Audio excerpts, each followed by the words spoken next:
Oi, meu nome é Luana e vou comentar um pouco sobre a Constituição de 1824.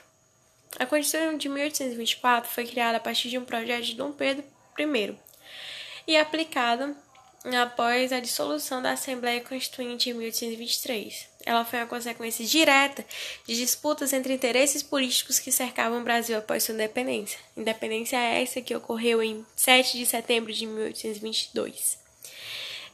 Em maio de 1822, o príncipe regente recebeu o título de protetor e defensor perpétuo do Brasil, concedido pelo Senado da Câmara do Rio de Janeiro.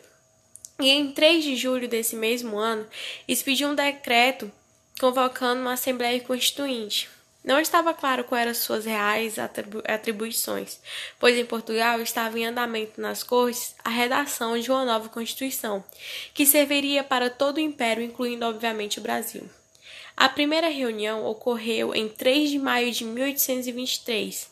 O imperador fez um discurso na sessão de abertura com ameaças implícitas à licenciosa liberdade. Concluiu dizendo que esperava que a carta mereça a minha imperial aceitação. A resposta da Assembleia, à fala de Dom Pedro I, já denotava a possibilidade de um conflito de poderes. Depois de dezenas de sessões e muito debate, o projeto constitucional não foi do agrado do imperador. Era muito liberal para um autocrata. Impedia, por exemplo, que pudesse dissolver a Câmara. Pouco depois, Bonifácio saiu do governo, e a nova administração deu uma guinada em direção aos interesses dos portugueses. E em novembro, a tensão chegou ao auge. Choques entre cidadãos brasileiros e portugueses, jornais atacando o ministério de Dom Pedro I e além de ameaças da dissolução do Constituinte. O imperador, tentando dourar seu autoritarismo, chegou até a convocar, em 17 de novembro de 1823, eleições para a nova Constituinte, porém não estabeleceu data, pura manobra. O decreto foi logo esquecido. 4 meses depois, pela graça de Deus e unanimamente a aclamação dos povos, o imperador outorgou a nossa primeira Constituição.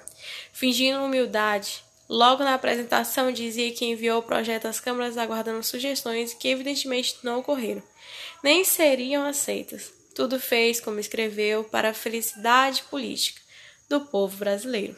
Não esqueceu de destacar que a Constituição foi outorgada em nome da Santíssima Trindade. Bom, dando continuidade para as principais características da Constituição de 1824. A Constituição começava com uma afirmação falsa. Logo no primeiro artigo, o Império do Brasil é a associação política de todos os cidadãos brasileiros.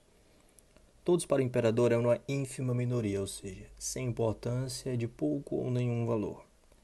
Os livres e que tivessem renda mínima, que na época não era desprezível, esses seriam a ínfima minoria. O conceito de cidadão, em vez de ser geral, como representante do povo com direitos democráticos, serviu para restringir. Dos 179 artigos, reservou 88 para o poder legislativo. Mas o apreço pelo parlamento não era sincero, tanto que o manteve fechado por 2 anos e meio, só foi reaberto em 1826. Mesmo assim, reduziu o período de seu funcionamento a 4 meses por ano. Democrático, pero no mucho, ou seja, democrático, mas não muito. O imperador limitou quem deveria ser eleito. Todos eram iguais, mas uns eram mais iguais que os outros. Bom, a democracia para o imperador era boa, desde que controlada. O Senado seria eleito de forma restrita, como era estipulado, mas os eleitores somente indicariam suas preferências ao imperador. O Brasil seguiria o regime político monárquico, ou seja, comandado por um rei, imperador, príncipe, etc., sem qualquer tipo de consulta ao povo, sendo que esse poder seria transmitido de forma hereditária. Estabeleceu a Igreja Católica como a igreja oficial. Dando continuidade às principais características da Constituição de 1824. Bem, preocupado ao extremo em manter o poder absoluto, Dom Pedro I impôs mais um artigo ultracentralizador, no qual o governador provincial seria nomeado pelo imperador, que o poderá removê-lo quando entender que assim convém ao bom serviço do Estado. Como no Brasil, os maus exemplos são sempre seguidos, o Estado Novo e a ditadura militar, implementado em 1964, usaram também desse artifício e impuseram a força nos governadores estaduais como meros delegados de poder central. Dentro desse perfil autoritário, o imperador reservou apenas 14 artigos constitucionais para o judiciário, 3 a mais em relação à família real. Ele também restringia o quanto o poder da autonomia dos juízes, mesmo afirmando, entre aspas, o poder judicial é independente. Não satisfeito com tanto concentração de mando, Dom Pedro I criou mais um poder, o quarto, o poder moderador, que era delegado privativamente ao imperador como chefe supremo da nação. E mais, o artigo 99 determinava que a pessoa do imperador é inviolável, é sagrada. Ele não está sujeito a responsabilidade alguma. E continua. O imperador é chefe do poder executivo. Gente, não é acidental que o autoritarismo seja tão presente no Brasil. O país já nasceu com uma organização política antidemocrática e o poder nunca se recolheu como arbitrário. Ao contrário, Dom Pedro I inaugurou o arbitrário transvestido de defensor da liberdade. Bom, no mesmo ano da Constituição outorgada, escreveu que era indigno um governante que não ama a liberdade de seu país e que não dá aos povos aquela justa liberdade. Continuou: amo a liberdade, e se não me visse obrigado a governar sem uma Constituição, imediatamente deixaria de ser imperador, porque quero governar sobre corações com brio e honra, com corações livres. Se contrapondo a esse discurso, falso discurso, não é verdade? Do imperador, Cipriano Barata se posicionou: os habitantes do Brasil desejam ser bem governados, mas não se submeter ao domínio arbitrário. E foi ainda mais direto. Ele não é nosso. No fim da Constituição, o imperador incluiu algumas garantias políticas e civis no artigo 179.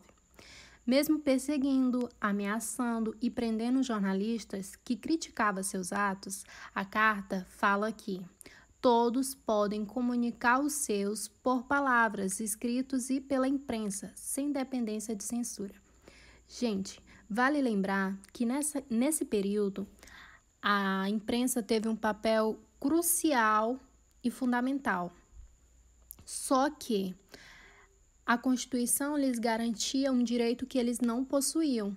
Aqui a gente traz um exemplo que, em junho de 1823, o jornalista Luiz Augusto, redator de A Malagueta, acreditando no liberalismo do imperador, fez duros ataques a seu governo. Em vez do respeito à liberdade de imprensa, foi alvo de um bárbaro espancamento na própria casa por um grupo de 4 mascarados. Algumas fontes informam que o próprio Dom Pedro I teria participado do ato. Vejamos bem, se formos trazer para o nosso cenário atual, que tipo de governante acaba se posicionando contra a imprensa, que não aceita a opinião? A gente conhece, aqui é uma revisão geral. Bem, ela se caracterizou-se por ser conservadora e autocrática. Por quê? Principalmente porque tínhamos um imperador autoritário. O país continuou sendo uma monarquia entre repúblicas, apesar de independente. Outorgou a Constituição de 1824, que o apresentava como inviolável e sagrado, gozava de arbitrariedade ao exercer os poderes moderador e executivo, excluía minorias da participação política, impunha limite na liberdade de credo e cancelou a Constituição da Mandioca, que impunha limite a seu poder. Ok, para finalizar o nosso trabalho, vale ressaltar que a Constituição de 1824 foi a que mais vigorou no nosso país.